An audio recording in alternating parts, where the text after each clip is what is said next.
श्री 105 विजयमती माता जी की, जैन धर्म की जिनवानी माता की जय।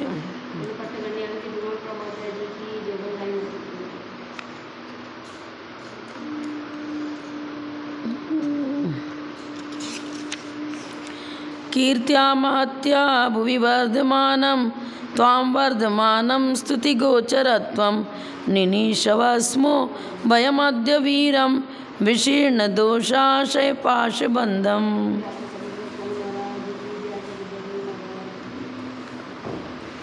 46 नंबर का श्लोक, पेज नंबर 60, छोटी पुस्तक से। स्यादित्यपि स्याद्गुणमुख्यकल्पै कान्तो यथोपाधि विशेषवीक्ष्य तत्त्वं त्वनेकान्तमशेषरूपं द्विधा भवार्थ व्यवहारवत्वात्।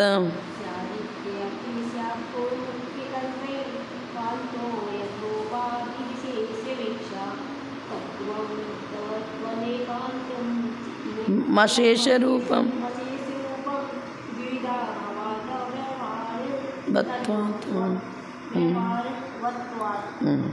स्यात् प्लस इति प्लस अपि संधि विच्छेद।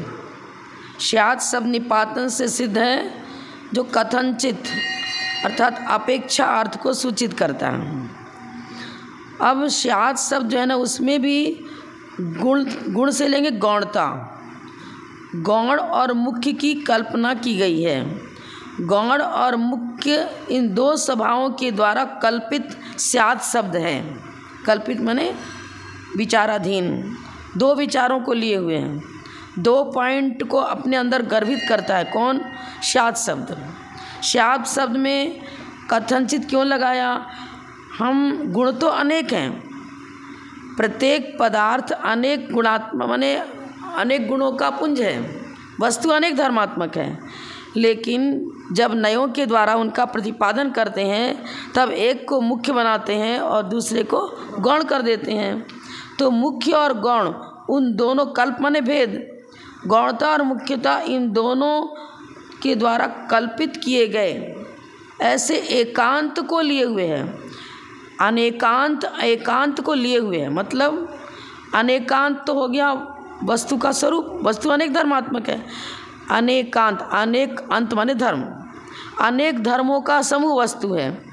पर एकांत क्यों कह दिया साथ में? प्रत्येक धर्म अपने अपने स्वरूप को लिए हुए हैं, ज्ञान जानने का काम करेगा। दर्शन सामान्य अवलोकन, सम्यक दर्शन का अर्थ हुआ श्रद्धा विशेष, समदर्शन सम्यक ज्ञान, सम्यक चारित्र। प्रत्येक की पर्यावरण की अपेक्षा से अपना अपना लक्षण बताया गया है। जैसा कि तत्वार्थ सूत्र में कहा गया, द्रव्यस्य निर्गुणा गुणा, एक गुण में दूसरे गुण का प्रवेश नहीं है। मतलब क्या? प्रदेश भेद तो नहीं है, एक गुण का दूसरे गुण में प्रदेश भेद नहीं, पर अन्यत्व तो है ना। अन्यत्व है माने अपने अपने स्वरूप को लिए हुए हैं। तो इसलिए एकांत शब्द का प्रयोग किया। एकांत शब्द सम्यक एकांत का सूचक है। एक मिथ्या एकांत, एक सम्यक एकांत। मिथ्या एकांत में क्या होता है? जैन धर्म के अतिरिक्त जितने भी दर्शन है वस्तु को एक धर्मात्मक मानते हैं। वस्तु ही एक धर्मात्मक है ऐसा जैन धर्म नहीं कहता।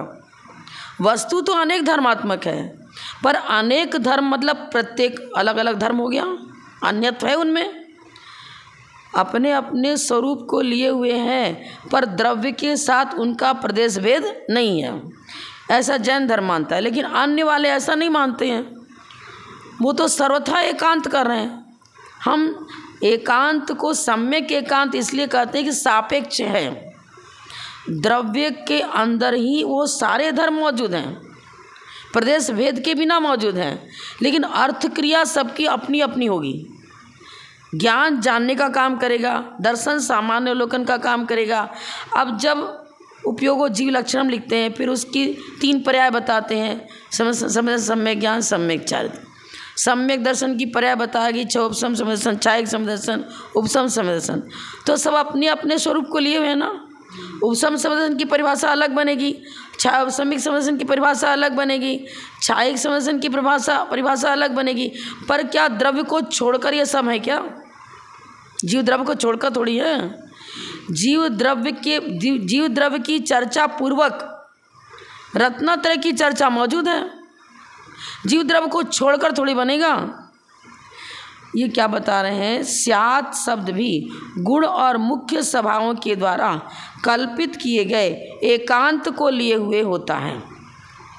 एकांत से नए का कथन करेंगे। नए एक समय में एक ही वस्तु का प्रतिपादन करेगा, अन्य को गौण कर देगा, तो प्रतिपाद्य विषय एक हुआ ना, इसलिए एकांत।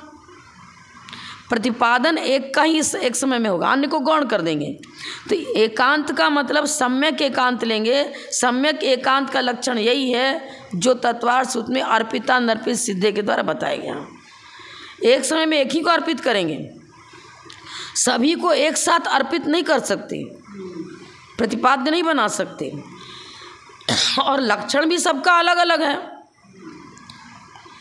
जब हम कह रहे जीव ज्ञान घन स्वरूप है, ज्ञान स्वरूप ही है, तो ज्ञान की चर्चा हुई और उसके अंदर अन्य सामान्य गुण भी, अस्तित्व, वस्तुत्व, प्रमेयत्व, अगुरुत, लघुत आदि जो गुण मौजूद हैं, उनको गौण रूप में वो रखता है, उनका अभाव नहीं करता।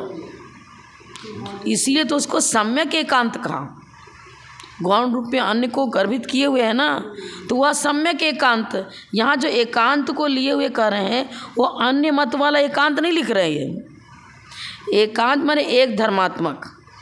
अब नए एक समय में एक ही धर्म की चर्चा करेगा, अन्य को गौण कर देगा। हाँ, शुद्ध द्रव्यार्थिक नय की प्रधानता से जो हम कथन करते हैं, जैसा आलापत्ति में बताया, शुद्ध द्रव्यार्थिक नय, अशुद्ध द्रव्यार्थिक नय। तो शुद्ध द्रव्यार्थिक नय की प्रधानता से चर्चा करते तो अस्तित्व सद्रव्य लक्षणम, शुद्ध द्रव्यार्थिक नय का विषय हो गया। शुद्ध द्रव्यार्थिक नय की प्रधानता से अस्तित्व एकांत मुख्य है। अस्तित्व एकांत, हाँ, अस्तित्व एक धर्म हुआ, अस्तित्व धर्म मुख्य बनता है। अस्तित्व एकांत मुख्य मतलब अस्तित्व धर्म मुख्य बनता है, और नास्तित्व धर्म गौण हो गया। जिसकी चर्चा नहीं कर रहे हैं वो सब नास्ति में चले गए। नास्ति का मतलब एक द्रव दूसरे द्रव से भिन्न है, उस नास्ति की चर्चा नहीं है। एक ही वस्तु के अंदर रहने वाले अनेक धर्म अपने अपने स्वरूप को लिए हुए हैं। एक का स्वरूप दूसरे में घटित नहीं होता, दूसरे का स्वरूप पहले वाले में घटित नहीं होता। इस सब एक ही वस्तु के अंदर रहने वाले अनेक धर्म, और वो अनेक धर्मों में ही अस्ति नास्ति घटित कर रहे हैं। एक ही वस्तु में अनेक धर्म हैं, और अनेक हैं तो अनेक को अलग अलग चर्चा करेंगे ना। अनेक माने बहुत का होना, तो वो अपने अपने स्वरूप को लिए हुए हैं। एक ही वस्तु में रहने वाले भिन्न भिन्न धर्म भिन्नता को भी लिए हुए हैं और अभिन्नता को भी लिए हुए हैं। प्रदेश भेद न होने से अभिन्नता, और लक्षण भेद होने से भिन्नता। लक्षण भेद होने से भिन्नता। अस्ति नास्ति दोनों ही एक ही वस्तु के धर्म हैं, यहाँ ये बता रहे हैं। पर्यार्थिक नय से नास्ति बनेगा और द्रव्यार्थिक नय से अस्ति बनेगा। शुद्ध द्रव्यार्थिक नय से अस्तित्व। लेकिन जिस समय शुद्ध द्रव्यार्थिक नय अस्तित्व को मुख्यता दे रहा है, उस समय नास्तित्व का सर्वथा अभाव नहीं बताता, गौण रूप में उसको स्वीकार करता है, क्योंकि प्रधान भाव से विवक्षित नहीं है। नास्तित्व को एकांत गौण क्यों बताया? एकांत लिख रहे हैं और गौण बता रहे हैं, क्यों? अरे उसकी चर्चा इस समय नहीं है, प्रधान भाव से विवक्षित नहीं है, गौण रूप में विवक्षित है ना, गौण रूप में है। तो प्रधान भाव से विवक्षित न होने से उसको नास्तित्व को एकांत गौण लिख दिया। उस समय एकांत रूप में वो गौण है। गौण है मतलब भैया हम कहा नहीं सकते ना एक साथ। हाँ, इसके सिवाय माने जैन फिलॉसफी के सिवाय अन्य जो बौद्ध हैं, न्यायिक हैं, वैशेषिक हैं, उनका जो अस्तित्व नास्तित्व वाला कथन है वो हमसे बिल्कुल भिन्न है। गधे को सींग होती है ऐसा कोई कहे तो जैसे गधे को सींग उस पर्याय में असंभव है, इसी प्रकार से अन्य मतावलंबी का कथन तो गधे के सींग की तरह बिल्कुल गलत है, असंभव है। वो तो गौण रूप को भी नहीं हाँ यही बात है। हम अस्तित्व नास्तित्व को सापेक्ष स्वीकार कर रहे हैं और वे अस्तित्व नास्तित्व को निरपेक्ष स्वीकार करते हैं। यही तो बात होगी ना। जो नास्तित्व आदि धर्मों की अपेक्षा नहीं रखता वो उसका दृष्टांत दे रहे हैं गधे के सिंह की तरह संभव। स्यात् शब्द प्रधान तथा गौण रूप से उनका द्योतन करता है। जैन सिद्धांत में स्यात् शब्द से गर्भित प्रत्येक पद है, प्रत्येक चर्चा है, तो वो क्या करता है, एक को मुख्य बनाता है, अन्य का गौण रूप में द्योतन करता है, गौण रूप में उनका ही प्रकाशन करता है। अब पद कहो या धर्म कहो, पद माने द्रव्यश्रुत, द्रव्यश्रुत के द्वारा पद रचना करते हैं, वाक्य रचना करते हैं, तो वाक्य रचना भी स्यात् शब्द से अंकित है। और जब भावश्रुत की चर्चा करते हैं तो भावश्रुत में वस्तु के अंदर जो जो धर्म मौजूद है उनकी चर्चा ज्ञानात्मक होगी, तो वो भी स्यात् शब्द से प्रयुक्त है, स्यात् शब्द को लिए हुए हैं। माने सापेक्ष धर्म और सापेक्ष पद, पद भी सापेक्ष है और वस्तु के अंदर रहने वाला प्रत्येक धर्म भी परस्पर सापेक्ष है। सापेक्ष मतलब एक को मुख्य बनाएगा, अन्य को गौण करेगा।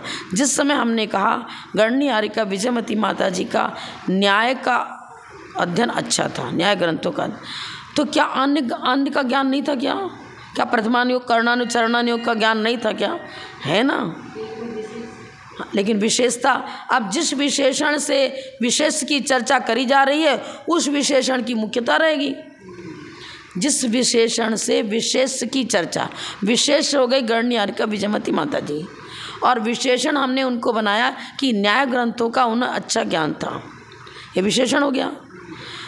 पर जिस विशेषण से हम विशेष की चर्चा कर रहे हैं वो विशेषण उस समय अपने विषय को ही देगा, अन्य के विषय को नहीं दे रहा है, वो अन्य को गौण के रूप में रखे हुए हैं। ये चीज़ है ना। इसलिए एकांत, एकांत का मतलब नए विवक्षा से सम्यक एकांत, सम्यक एकांत मतलब गौणता और मुख्यता पूर्वक वस्तु धर्म की चर्चा। अस्तित्व एकांत गौण है। जिस समय हम नास्तित्व एकांत को मुख्य करते हैं, जिस समय नास्तित्व एकांत को मुख्य करते हैं उस समय अस्तित्व एकांत गौण है। एकांत का मतलब धर्म लो, धर्म नए एक एक धर्म का क्रम से परिचय देगा और प्रमाण क्या कहेगा, नहीं, वस्तु अनेक धर्मात्मक है, किसी की भी गौणता और मुख्यता नहीं है। प्रमाण की अपेक्षा से गौणता मुख्यता नहीं होती। तत्व जैसे जीव तत्व कहा, तो जीव तत्व कहने के बाद यहाँ तो प्रत्येक धर्म एक जैसे हैं, ना गौणता किसी की ना किसी की मुख्यता। प्रमाण का जब हम प्रमाण नहीं रधिगमा, जब प्रमाण के विषय को लेते हैं तब न मुख्यता न गौणता, लेकिन जब नए को लेते हैं तो सम्यक एकांत रूप में नए उपस्थित होता है, वो एक को मुख्य करेगा अन्य को गौण करेगा। जिस समय पर्यार्थिक नए के विषय को मुख्य बनाते हैं अर्थात नास्तित्व धर्म को मुख्य बनाते हैं उस समय अस्तित्व धर्म गौण हो गया। आपको नास्तित्व धर्म कैसे, आत्मा में ज्ञान दर्शन सुख वीर सभी है। नास्तित्व का मतलब अभाव नहीं, प्रतिपादन के समय अभाव। नास्तित्व का अर्थ ये नहीं बता रहे कि अभाव है, प्रतिपादन के समय उनका अभाव। अब ज्ञान की चर्चा कर रहे हैं, ज्ञान दर्शन सुख वीर अनंत चतुष्टय है। जब ज्ञान की मुख्यता से कथन कर रहे हैं उस समय छायिक दर्शन छायिक सुख छायिक लाभ, ज्ञान दर्शन सुख वीर उनकी चर्चा नहीं हो रही है ना, दर्शन सुख वीर की चर्चा नहीं हो रही है, तो उनको नास्तित्व में डाल दिया। नास्तित्व मतलब कथन की अपेक्षा नास्तित्व है, कथन की अपेक्षा नास्तित्व है, सर्वथा अत्यंता भाव नहीं बता रहे हैं। तो नास्तित्व को पर्यार्थिक नय का विषय बताया और इस अस्तित्व को शुद्ध द्रव्यार्थिक नय का विषय बनाया, और द्रव्यार्थिक पर्यार्थिक दोनों नयों का समन्वय जहाँ हो, दोनों मौजूद हो, उसको प्रमाण कहते हैं। इसलिए तत्व में गौणता मुख्यता नहीं होगी। तत्व का प्रतिपादन करते समय जिस समय शुद्ध द्रव्यार्थिक नय की अपेक्षा से प्रतिपादन हो रहा है उसमें अस्तित्व धर्म की मुख्यता होगी। और जिस समय पर्यार्थिक नय की अपेक्षा से चर्चा कर रहे हैं उसमें अंश कौन सा बना, पर्याय बनी है। हम करें हम मति ज्ञान शुद्ध ज्ञान के धारी हैं, तो ज्ञान तो एक सामान्य गुण हुआ और मति ज्ञान शुद्ध ज्ञान उसकी पर्याय हुई। तो मति ज्ञान शुद्ध ज्ञान का स्वरूप अवधि ज्ञान मन परे केवल ज्ञान से भिन्न है, भिन्न है ना। अवधि ज्ञान का स्वरूप अलग, मन परे ज्ञान का स्वरूप अलग। हाँ, तो नास्तित्व आ जाएगा ना। मति ज्ञान शुद्ध ज्ञान अवधि ज्ञान मन परे ज्ञान, पांचों ज्ञान अपने अपने स्वरूप को लिए हुए हैं। एक ज्ञान का लक्षण दूसरे ज्ञान के लक्षण में घटित नहीं होता। यही तो नास्तिक से बता रहे हैं। विपक्षात व्यावृत्ति मतलब विपक्ष से व्यावृत्त करेगा कौन, पर्यार्थिक ने। पर्यार्थिक ने विपक्ष से व्यावृत्ति कराएगा। अस्तित्व तो पक्ष सपक्ष की चर्चा कर रहा है, विपक्ष की चर्चा नहीं कर रहा है। अच्छा, इस तरह स्यात् नाम का निपात प्रधान और गौण रूप से जो कल्पना करता है वह शुद्ध सापेक्ष, शुद्ध भी लिख रहे हैं और सापेक्ष ब्रैकेट में लिख दिया, मतलब सम्यक एकांत लो, मिथ्या एकांत मत लो। प्यूरिफाइड, जैन दर्शन प्यूरिफाइड बिल्कुल क्लियर है, वो सापेक्ष रूप में कथन करता है। सापेक्ष नय के आदेश रूप सम्यक एकांत से करता है। एकांत में क्या लगा दिया, सम्यक विशेषण लगाया। इसका मतलब एकांत दो प्रकार का है, एक सम्यक एकांत और एक मिथ्या एकांत। जैन दर्शन ने जो एकांत बताया वो सम्यक एकांत है, और अन्य जो है न्यायिक वैशेषिक बौद्ध वो वस्तु को अनेक धर्मात्मक मानते ही नहीं हैं, सर्वथा एक धर्मात्मक मानते हैं, और सर्वथा एकांत रूप कोई वस्तु दुनिया में है ही नहीं, इसलिए इनको मिथ्या एकांत कहेंगे। हाँ, हमारे यहाँ जैसे जो बृहद शंभु स्थित है उसमें बताया अनेकांतोप्यनेकांत प्रमाण नैरधिगमा। अनेकांत भी अनेकांत रूप है, क्योंकि पहला एकांत प्रमाण का विषय हुआ। अब प्रमाण के द्वारा गृहीत वस्तु को ही एक को मुख्य, एक धर्म को मुख्य और अन्य धर्म को गौण रूप में स्वीकार करता है, तो अनेकांत भी तो अनेकांत रूप हो गया। भेदविवक्षा भेदाभेदात्मक, वस्तु भेदाभेदात्मक है। पहले तो एक अनुभवात्मक ज्ञानात्मक प्रमाण हुआ, ज्ञानात्मक प्रमाण, द्रवशुद्ध भाषुद्ध बोलते ना, तो ज्ञानात्मक हुआ तो अनुभवात्मक हुआ। अनुभव में तो अनुभव है, वहाँ परिचय जब देंगे उस अनुभव का तो शब्दों के द्वारा क्रम से परिचय देंगे ना, लेकिन स्वीकार सभी को कर रहे हैं।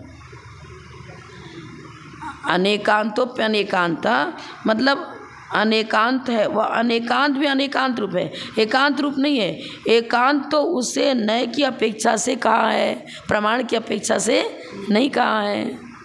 अब नय की अपेक्षा से क्यों कहा है कि नय ही परिचय देता है वस्तु स्वरूप का, और परिचय देते समय एक को मुख्य बनाएगा अन्य को गौण बनाएगा, नहीं कह सकता और अनुभव में भी नहीं ला सकता। जिस समय हम गणनी आर्यिका विजयमती माता जी के तप का चिंतन कर रहे हैं, ज्ञानात्मक उसको प्रयोग में ला रहे हैं, चिंतन कर रहे हैं, तो उस समय अन्य गुणों का चिंतन नहीं हो रहा है। भावश्रुत में भी तो एक समय में हमारा उपयोग एक तरफ ही जाएगा। जिस समय हम व्यंजन पर्याय की तरफ वस्तु को देख रहे हैं, जान रहे हैं, वस्तु का चिंतन कर रहे हैं, उस समय व्यंजन पर्याय तो मुख्य हो गया और अर्थ पर्याय गौण हो गई। जिसमें अर्थ पर्याय ज्ञानात्मक बन रही है, उससे अब व्यंजन पर्याय उसी समय व्यंजन पर्याय ज्ञानात्मक नहीं बन रही है। छद्मस जीव तो एक समय में एक ही तरफ उपयोग लगा पाएगा ना, सब तरफ मेरा उपयोग नहीं लग सकता। अब प्रमाण नैरधिगमा ये जो है ना, नयों का प्रयोग छद्मस जीव की चर्चा की अपेक्षा, छद्मस जीवों की अपेक्षा से है, क्योंकि छद्मस जीव का छायोपशमिक ज्ञान है, और छायोपशमिक ज्ञान में छायिक ज्ञान की तरह सौद्रव पर्याय केवल से नहीं बनेगा। छायिक ज्ञान की तरह सौद्रव पर्याय केवल से एक साथ नहीं बनेगा ना।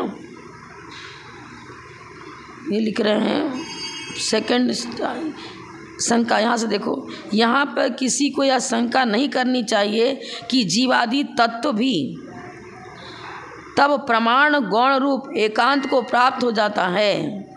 अरे जीवादि तत्व तो प्रमाण का विषय है, नए का विषय थोड़ी है।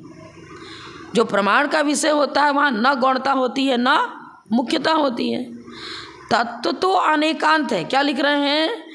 तत्व तो अनेकांत है, अनेकांतात्मक है, और वह अनेकांत भी अनेकांत रूप है। अनेकांत से द्रव्य को लिया पहले तो। द्रव्य अनेक धर्मात्मक है, अनेक गुणों का पुंज है। प्रत्येक द्रव्य अनेक गुणों का पुंज है। अब विविध धर्म, दूसरी बार भी लिखा ना अनेकांत, तो दूसरी बार वाला अनेकांत क्या बता रहा है? प्रत्येक धर्म अपने अपने स्वरूप को लिए हुए है, निर्गुणा गुणा वाली। एक गुण में दूसरा गुण सम्मिलित नहीं, अन्यत्व है।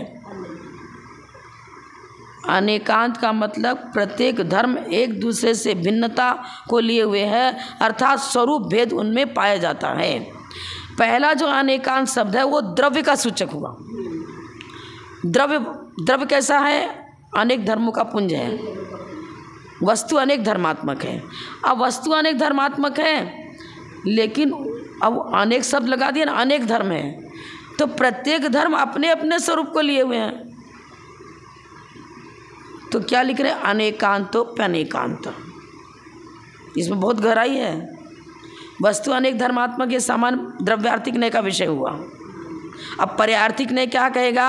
अरे प्रत्येक धर्म अपने अपने स्वरूप से को लिए हुए, एक धर्म दूसरे धर्म से भिन्न है। एक धर्म दूसरे धर्म से भिन्न है मतलब अन्यत्व है, उनमें पृथक तो नहीं है, ऐसा बता रहे हैं आपको। एकांत रूप नहीं, एकांत तो उसे नय की अपेक्षा से कहा जाता है, प्रमाण की अपेक्षा से नहीं। प्रमाण तो वस्तु को अनेक धर्मात्मक ही स्वीकार करता है, क्योंकि प्रमाण सकल रूप होता है। सकलादेश प्रमाणाधीन, विकलादेश नयाधीन। सकलादेश में सभी धर्मों का पुंज, किसी को गौण नहीं, किसी को मुख्य नहीं बताता। और विकलादेश नयादेश, विकल मतलब अंश, सकल माने सबको ले लिया, विकल माने एक एक अंश को क्रम से ले रहे हैं। तो विकल रूप तत्व का आदेश, विकल रूप तत्व का एक देश होता है। तत्व का एक देश कौन है? विकल माने नय। विकल रूप जो नय है वह तत्व का एक देश है, धर्मी नहीं है, धर्म है, अंश है, अंशी नहीं है, जो कि नय का विषय है। नय एक समय में एक को कथन करेगा, और इसी से सकल रूप प्रमाण का विषय है। प्रमाण का विषय है, प्रमाण नहीं है, प्रमाण का विषय है। प्रमाण के बारे में बताता है। मतलब हमने गणियारिका विजयमती माता जी को प्रमाण स्थानीय स्वीकार किया। अब उनके अंदर रहने वाली सारे गुणधर्म बाल्यकाल से लेकर समाधि पर्यंत, जो उनकी चर्या, जो उनका ज्ञानार्जन, जो उनकी तपस्या हुई, वो प्रत्येक का एक एक पॉइंट नय का विषय हो गया, और सारे गुण धर्मों का समन्वय जो हुआ वो प्रमाण का विषय बन गया। समझ में आया ना? प्रमाण तो हो गया विषयी धर्मी, और विषय मतलब अंश, एक एक अंश, एक एक पॉइंट, तप, ज्ञान, उनका संवेदन कितना निर्मल था, उनका ज्ञान कैसा था, उनकी चारित्र कैसा था, उनका तप कैसा था, साधना कैसी थी, कितने व्रत किए, कितने उपवास किए, ये एक एक अंश को लेकर जो कर रहे हैं ना, वो हो गया विकलादेश। और सारे धर्मों का पुंज रूप जो द्रव्य हुआ वो द्रव्य प्रमाणाधीन, प्रमाण के अधीन। वह तत्व दो प्रकार से व्यवस्थित है। एक भवार्थवान होने से द्रव्य रूप है, भूधातु है ना, भूधातु मतलब होना है, अस्तित्व को स्वीकार कर रहा है। भूधातु का रूप ही तो चलता है, भवती भवता भवंती करके, अस्ति स्था संति करके चलता है। अस्थि भी अस् धातु है, तो वहाँ भी अस्थि स्था संति रूप चलेगा, तो द्रव्य रूप हुआ। भवार्थवान माने द्रव्य रूप, जिसे द्रव्य रूप अर्थात विधि भी कहते हैं, है मौजूदगी। और दूसरा व्यवहारवान, अवहार, अवहार माने भाग, हार किसको कहते हैं? भाग हार, विभाजित करना। बी प्लस अव प्लस हार, बी माने विशेष रूप से भेद प्रभेद करके आगम के अनुसार भेद प्रभेद रूप में कथन करना। कौन करेगा? पर्यायार्थिक ने। व्यवहारवान होने से पर्याय रूप, और क्या बता रहे हैं? भावार्थवान होने से द्रव रूप, भावार्थवान होने से द्रव रूप और व्यवहारवान होने से पर्याय रूप। और क्या बता रहे हैं? जिसे असत द्रव्य गुण तथा प्रतिषेध भी कहते हैं। असत क्यों लगा दिया? अरे द्रव्य का लक्षण अलग है, पर्याय का लक्षण अलग है, स्वरूप भेद है ना। क्रमवर्तिना पर्याया अन्वयनो गुणा, और द्रव्य तो गुण और पर्याय दोनों का समन्वय, लक्षण भेद होने के कारण से यहाँ असत शब्द का प्रयोग किया है। असत द्रव्य अर्थात जो पर्याय है वो द्रव्य नहीं, जो द्रव्य है वो पर्याय नहीं, स्वरूप की अपेक्षा से, लक्षण की अपेक्षा से। और जो गुण है वो द्रव्य नहीं, जो द्रव्य है वो गुण नहीं, जो पर्याय है वो द्रव्य नहीं, जो गुण है वो पर्याय नहीं। मतलब लक्षण भेद बनेगा ना सब में, प्रदेश भेद नहीं है, सीधा सीधी बात, अन्यत्व है। प्रतिषेध भी इसलिए प्रतिषेध कर रहे हैं, एक दूसरे से भिन्नता दिखा रहे हैं ना, इसलिए प्रतिषेध भी कहते हैं। पर्यायवान को प्रतिषेध रूप में क्यों लिया? ये अन्यत्व दिखाता है, एक गुण का दूसरे गुण से अन्यत्व दिखाता है, पृथक तो नहीं दिखा रहा, अन्यत्व दिखाता है। इससे भिन्न उसका कोई प्रकार नहीं है, जो कुछ है वह सब इन्हीं दो भेदों में अंतर्भूत है। गुण और पर्याय का समूह द्रव्य है, गुण पर्याय व द्रव्यम, इनसे भिन्न और कुछ भी संसार में नहीं है। इनसे भिन्न का मतलब स्यादवाद को छोड़कर, मतलब जो अनेकांत जैन सिद्धांत है उसको छोड़कर मिथ्या एकांत रूप जो अन्य मत हैं वो किसी प्रकार घटित नहीं होते हैं, युक्ति संगत नहीं है। प्रमाण नय निक्षेप जितने भी प्रकार हैं वस्तु तत्व को जानने के, उनसे वो विषय उसका विषय बनता ही नहीं है। एक धर्मात्मक दुनिया में कोई वस्तु ही नहीं है, फिर वो घटित नहीं होते, इसलिए उनको मिथ्या एकांत कहा, युक्ति संगत नहीं बैठते हैं।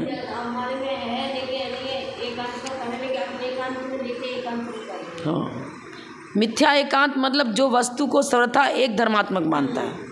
और हम एकांत शब्द लिख तो रहे हैं, लेकिन सम्यक एकांत सापेक्षता को लिए हुए है, गौणता मुख्यता करके सभी धर्मों को स्वीकार कर रहा है। स्याद 40 नंबर का श्लोक देखो, स्याद इत्यपि स्याद गुण मुख्य कल्पे, इस पुस्तक से देख लो, दोनों अर्थ तो दोनों का एक ही है, फिर भी टीका देखने से क्लियर होगा। स्यात वही निपातन अर्थ अनेकांत वाला लेंगे, जो सापेक्ष कथन करता है। कथनचित, स्यात शब्द का क्या अर्थ है? कथनचित। यह शब्द भी गुण मुख्य कल्पई कांत, स्याद इत्यपि स्याद गुण मुख्य कल्पई, मतलब गौणता और मुख्यता, गौण और मुख्य स्वभाव के द्वारा कल्पित है। ऐसे कल्पित किए हुए एकांतो, हमारा एकांत कैसा है? जिनेंद्र देव का एकांत कैसा है? वो गौणता मुख्यता दोनों स्वभाव को लिए हुए है। कल्पित माने दोनों भेदों को स्वीकार करता है। गौण और मुख्य स्वभाव के द्वारा कल्पित किए हुए एकांत को लिए हुए होता है। यथोपाधि विशेष वीक्ष्य, जैसी उपाधि माने विशेषण, जिस समय जिस विशेषण की चर्चा की जाती है वो विशेषण तो मुख्य बन जाता है और अन्य विशेषण गौण हो जाता है। यथोपाधि, जैसा विशेषण उसके द्वारा जिस समय दिया जाता है उस समय वह विशेषण मुख्य हो जाएगा। यथोपाधि, जो कि उपाधि के अनुसार विशेष का द्योतक है, उपाधि के अनुसार विशेष चलेगा। विशेष तो अनेक हैं, गुणधर्म अनेक हैं। जिस समय तप की चर्चा कर रहे हैं उस समय ज्ञान गुण की चर्चा नहीं है। चर्चा नहीं है तो गुण मौजूद। तत्व तो तत्वम तु, आगे लिखे ना तत्वम त्वनेकांत, संधि विच्छेद करो। उवर्णो वमापत्य असवर्णे परे, तू प्लस अनेकांतम, प्लस अशेष रूपम।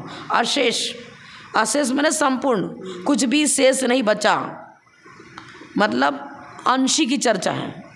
सभी धर्मों का समन्वय यहाँ है, किसमें? तत्व में। जीव तत्व कहा तो जीव तत्व के अंदर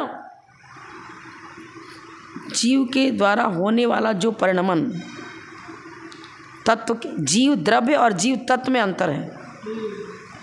जीव द्रव्य लिया तो गुण पर्याय व द्रव्य वाली चर्चा आ जाएगी, सद्रव्य लक्षण वो चर्चा आ जाएगी। और जीव तत्व लिया तो तत्व में क्या? आवसमिक छाय का भाव मिश्र जीव सतत्व मौदिक पारिणामिक औचा, सबको तत्व बता दिया ना। अरे जीव तत्व की चर्चा में तत्वार सूत्र में दूसरे अध्याय में क्या बताया? आवसमिक छाय के भाव मिश्र जीव स्वतत्व मौदिक पारिणामिक औचा। जीव तत्व में उसका आवसमिक भाव, छायावसमिक भाव, छायिक भाव, औदिक भाव, भवनशीलता, जो अपने आलापत्ति वगैरह में पढ़े भवनशीलता, उसको ले रहे हैं ना। वो जीव तत्व तत्शब्द विशेषण है, उसको भाववाचक संज्ञा में तत्व कर दिया। तत्शब्द जीव द्रव्य का वाचक है। उस जीव के द्रव्य में कितने प्रकार का वैभाविक और स्वाभाविक परिणमन संभव है, उन सभी परिणामों को लिए हुए तत्व की चर्चा है। जीव तत्व, तत्शब्द विशेष सर्वनाम है, छहो द्रव्य का सूचक हो गया। तत् जिसकी चर्चा करे वही तत्व बन जाएगा, चर्चा है। वह जाता है तो हम जिसके लिए कर रहे हैं तो कोई विशेष व्यक्ति के लिए चर्चा कर रहे हैं, फिर किसी दूसरे के साथ करने के लगे उसी वह शब्द का प्रयोग तीसरे के साथ भी कर सकते, चौथे के साथ भी कर सकते। तत्शब्द तो सर्वनाम है। अब हम जब जीव द्रव्य को ले रहे हैं उसमें तो जीव के साथ त्वा क्यों लगा दिया? जीव द्रव्य है वो तो, गुण पर्याय व द्रव्य। यहाँ तो ये द्रव्य की चर्चा इस प्रकार हो गई, और जीव तत्व की चर्चा करेंगे तो तत्वार सूत्र का दूसरा अध्याय का पहला सूत्र, आवसमिक छाय को भाव में सजीव तत्व मौदिक परिणाम कुछ, ये सब में जीव ही है। आवसमिक भाव वाला भी तो जीव ही है, छायिक भाव वाला जीव की ही चर्चा, उनके अंदर जो भवनशीलता परिणमनशीलता उसको लिए हुए हैं। तो तत्व तो प्रमाण का विषय है, नए का विषय नहीं है, क्योंकि किसी को भी मुख्य नहीं बना रहे, किसी को गौण नहीं बना रहे, सबको जीव का आवसमिक भाव ही जीव का, उसको जीव तत्व में लिया, छायिक भाव को भी तत्व में लिया, औदैहिक भाव को भी तत्व में लिया। क्यों भाई? वस्तु स्वरूप तो है नहीं, उसको तत्व में ले लिया। औदैहिक भाव तो कर्म के उदय से होने वाला है, लेकिन उपादान कौन है? जीव ही तो है। हाँ, जीव ही तद्रूप परिणति कर रहा है, जीव ही क्रोध रूप परिणमन कर रहा है, जीव ही मान रूप परिणमन कर रहा है, जीव ही कसाय रूप परिणमन कर रहा है, अन्य निमित्त को पाकर कर रहा है, पर परिणमन उपादान कारण तो जीव ही है। जीव ही क्रोधी है, अशुद्ध द्रव्यार्थिक नैसे जीव को क्रोधी, मानी, मायावी, लोभी, अशुद्ध द्रव्यार्थिक नैसे। तत्व यहाँ क्या लिख रहे हैं ये देखो, गौण मुख्य इन दोनों स्वभावों के द्वारा जिनकी कल्पना की जाती है वह गुण मुख्य कल्पा है। टीका में लिख रहे हैं ना, ये यहाँ क्या अन्वय में क्या बताया था? यही लिखा था, गुण और मुख्य करता है। लेकिन तत्व तो प्रमाण का विषय है। तत्वम तु, तत्व तो पूर्ण रूप से अनेकांत रूप है, अनेकांत रूप है, एकांत रूप नहीं है, न एकांत रूप होता है। तत्व प्रमाण का विषय है, वह तो अनेकांत रूप है, और वह अनेकांत वह दो प्रकार का है, भावार्थ और व्यवहारवत्वात्। लिख रहे ना, भावार्थ व्यवहारवत्वात्, भावार्थ और व्यवहारत्वात्।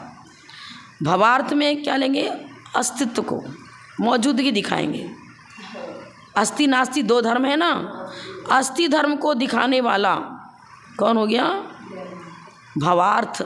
भावार्थ शब्द के द्वारा अस्तित्व का सूचना दे रहे हैं। और व्यवहारवत्वात्, अब अवहार भिन्नता भेद कर दिया ना, एक दूसरे में भिन्नता दिखा रहा है। अन्यत्व को दिखाने वाला, वस्तु के में अनेक धर्म है, वो प्रत्येक धर्म अन्यत्व को लिए हुए हैं, इस बात की चर्चा कौन कर रहा है? व्यवहारवत्वात्। एक भवार्थवान होने से, दूसरा व्यवहारवान होने से। स्यात् या निपात शब्द गौण और मुख्य धर्म से कल्पित एकांत को लिए हुए है। इन दोनों धर्मों से सहित एकांत को लिए हुए हैं। गौण और मुख्य इन दोनों स्वभावों के द्वारा जिनकी कल्पना की जाती है वह गुण मुख्य कल्पा है। इस गुण मुख्य कल्पना का एकांत जिसका है वह गुण मुख्य कल्प एकांत होता है, यह अभिप्राय हुआ। और तत्व शब्द के द्वारा प्रमाण का विषय देखना तो देख लो आगे। शुद्ध द्रव्यार्थिक प्रधान भाव से अस्तित्व एकांत मुख्य है। जब शुद्ध द्रव्यार्थिकने से हम शिष्यों को किसी को कुछ बता रहे हैं, गुरुदेव बता रहे हैं, तो अस्तित्व एकांत मुख्य हुआ। उस समय पॉजिटिव तत्व को विवक्षित बनाया है, क्या उसको बताया। हम जिसकी चर्चा कर रहे हैं वो मुख्य हो गया और उस मुख्य पक्ष को ही अस्तित्व एकांत लिया है। अस्तित्व एकांत मुख्य है तो क्या उसमें अन्य धर्म है नहीं? क्या है? शेष नास्तित्व आदि एकांत धर्म गौण है। गौण लिख रहे हैं, नहीं है, नहीं है ही नहीं ऐसा नहीं बता रहे हैं, क्योंकि इनमें प्रधान भाव की मुख्यता नहीं होती। जिसको गौण कह रहे हैं वो उसी समय मुख्य नहीं है। एक ही समय में सारे धर्मों को मुख्य करके कथन करना नए का काम नहीं है। उसी समय वो प्रधान नहीं है, तो उसी समय प्रधान नहीं है इसलिए तो गौण कह दिया और कह दिया नहीं है नस्ति। पहला भंग क्या? अस्ति, स्याद अस्ति। पर स्याद अस्ति नास्तित्व को गौण रूप में लिए हुए हैं। जब करे स्याद नास्ति तो वो अस्ति को गौण रूप में लिए हुए हैं ना, क्या चीज़ है। और बिल्कुल सेपरेट करके उनको अत्यंत अभाव ठहरा दें तो क्या हो जाएगा? गधे के सींग के समान लिख रहे ना। मिथ्या एकांत, सम्यक एकांत युक्ति संगत, मिथ्या एकांत युक्ति से विरुद्ध, आगम विरुद्ध, प्रमाण विरुद्ध। मिथ्या एकांत गलत है, किसी प्रकार घटित नहीं होता, वस्तु का स्वरूप ऐसा है ही नहीं। लेकिन सम्यक एकांत हर प्रकार से घटित होता है। स्याद शब्द तो उस धर्म का प्रकाशन प्रधान और गौण भाव से ही करता है। स्याद क्यों लगाया? नई विवक्षा को लेकर के तो लगा रहे हैं ना। जो चर्चा हम तो स्याद पूर्वक ही करेंगे क्योंकि वस्तु है अनेक धर्मात्मक। उसी प्रकार अस्थि इस पद से कहा जाता है। अस्थि, जिस समय हम अस्थि शब्द का उच्चारण कर रहे हैं, अस्थि की विवक्षा दे रहे हैं, उसमें नास्ति की विवक्षा तो नहीं है, लेकिन अविवक्षित के रूप में वो मौजूद है। जिस समय अस्थि की विवक्षा दे रहे हैं उसमें नास्ति की विवक्षा मौजूद नहीं है, विवक्षा मौजूद नहीं है, लेकिन धर्म की मौजूदगी है उसमें। अन्य पद के द्वारा नाम के अनुसार निपात पद प्रकाशन करने में समर्थ है। अन्य पद के द्वारा अन्य धर्म भी तो उसमें मौजूद है ना उस समय। व्यवहार नय के आदेश से तो नास्तित्व एकांत धर्म मुख्य होगा। अब जब व्यवहार नय को ले रहे हैं तो व्यवहार नय तो अन्यत्व पूर्वक चर्चा करेगा, एक दूसरे में सेपरेट, ये उससे भिन्न, ये उससे भिन्न, यही चर्चा करेगा ना। हाँ, विपक्षात व्यावृत्ति करेगा वो तो। आत्मा ज्ञान में है तो हमने ज्ञान को मुख्य बनाया, लेकिन उसके अंदर रहने वाले और भी अन्य विशेष गुण और भी सामान्य गुण उनको वो स्वीकार कर रहा है, लेकिन ये कह रहा है कि अन्य को गौण के रूप में हमने रखा है, एक साथ सारे नास्तित्व को प्रतिपादित नहीं किया जा सकता। ज्ञान को हमने मुख्य बनाया मान लो, तो अन्य को हमने गौण कर दिया। अब गौण में सामान्य धर्म भी मौजूद है और विशेष धर्म भी बहुत सारे मौजूद हैं, पर सबका प्रकाशन एक साथ नहीं हो सकता। नास्तित्व एकांत धर्म मुख्य होंगे, अस्तित्व एकांत तो गौण है क्योंकि प्राधान्य की विवक्षा नहीं होती है। प्राधान्य रूप में हम द्रव्यार्थिक नय के विषय को उस समय नहीं लेते हैं जिस समय पर्यार्थिक नय को लिए हुए हैं। जिसमें पर्यार्थिक नय को मुख्य बना रहे हैं, उस समय द्रव्यार्थिक नय की विवक्षा नहीं चल रही है, इसलिए उसको प्रतिषेध में डाल दिया। उसका प्रतिक्षेप तिरस्कार भी नहीं है, तिरस्कार भी नहीं कर रहे हैं। वहाँ अस्तित्व का निराकरण करने में तो नास्तित्व धर्मों की उत्पत्ति नहीं होगी। जैसे कछुए के रोम, अब बताओ, हमने किससे कहा कछुए के रोम की चर्चा करी, कछुए में रोम है उसके शरीर में, तो कछुआ छोड़कर रोम नहीं, और रोम की चर्चा करे तो कछुआ की चर्चा आ ही जाएगी, और कछुए की चर्चा कर रहे तो उसके शरीर में रोम को स्वीकार करना ही पड़ेगा।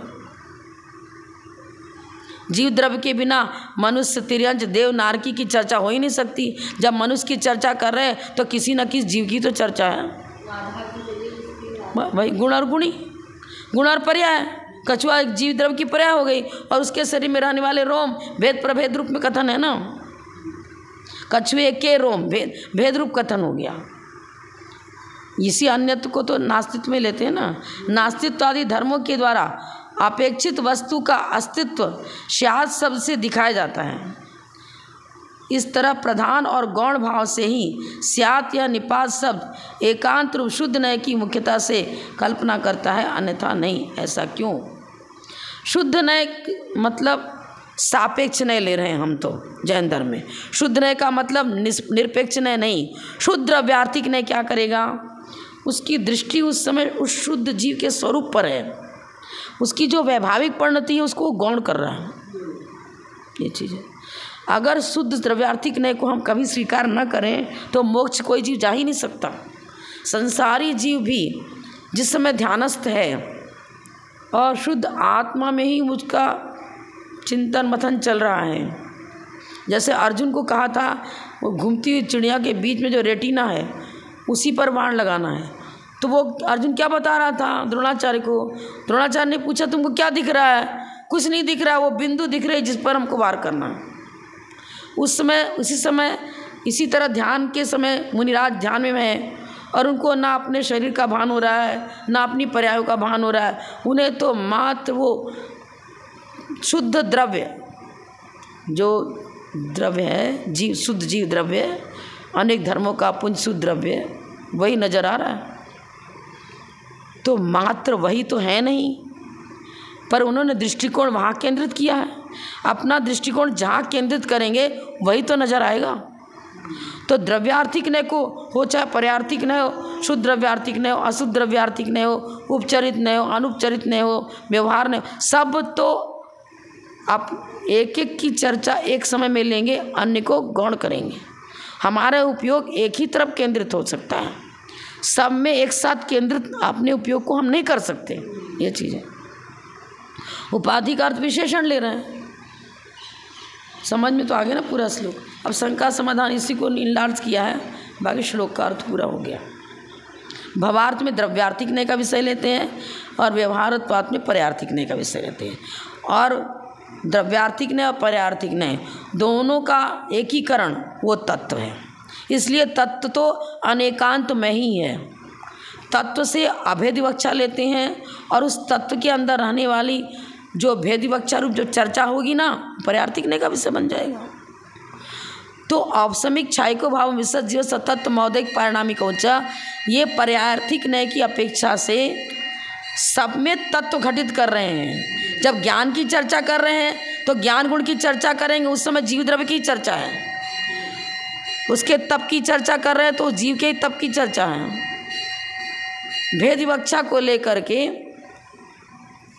यहाँ बताया गया है तत्व को। तत्व के कितने भेद बताए? 5 बताए ना, औपसमिक छायिक भाव विशेष तत्व मौदिक परिणामिक हो जाए। और सबको तत्व तत्व, ये भी तत्व, ये भी तत्व, ये भी तत्व, एकीकरण कर रहे हैं ना। पर पर्यार्थिक नय क्या करेगा? जो औपसमिक भाव उसको छायिक भाव मत कहना, जो छायिक भाव है उसको औपसमिक भाव मत कहना। और वो 7 तत्व अलग, जो 7 तत्व बताए वो 7 तत्व बिल्कुल अलग अलग हैं। हम एक ही जीव तत्व की चर्चा करके तत्वासुद के 5 भाव भी। हाँ वो बता रहे हैं। अब प्रत्येक में अन्यत्व भी दिखा रहे हैं और प्रत्येक में एकत्व भी दिखा रहे हैं। द्रव्यार्थिक नय से तो एकत्व, ये भी तत्व है, ये भी तत्व, ये भी तत्व। लेकिन पर्यार्थिक ने कहा अरे औपसमिक भाव तो कर्म के उपसम से होता है, मोहिनी कर्म के उपसम से होता है। छायिक भाव मोहिनी कर्म के क्षय से हुआ, इसलिए दोनों में भिन्नता है। तो व्यवहारवान क्या कहेगा, औपसमिक भाव छायिक भाव से भिन्न है, लेकिन द्रव्यार्थिक ने का विषय लेंगे तो कहेंगे सब तो जीव के तो परिणाम है, ये भी तत्व, ये भी तत्व, भेदा भेदात्मक। अभेद रूप में सभी तत्व हैं और भेद रूप में प्रत्येक तत्व में अपने अपने लक्षण उनका अलग अलग है, इसलिए उनमें अन्यत्व भी है।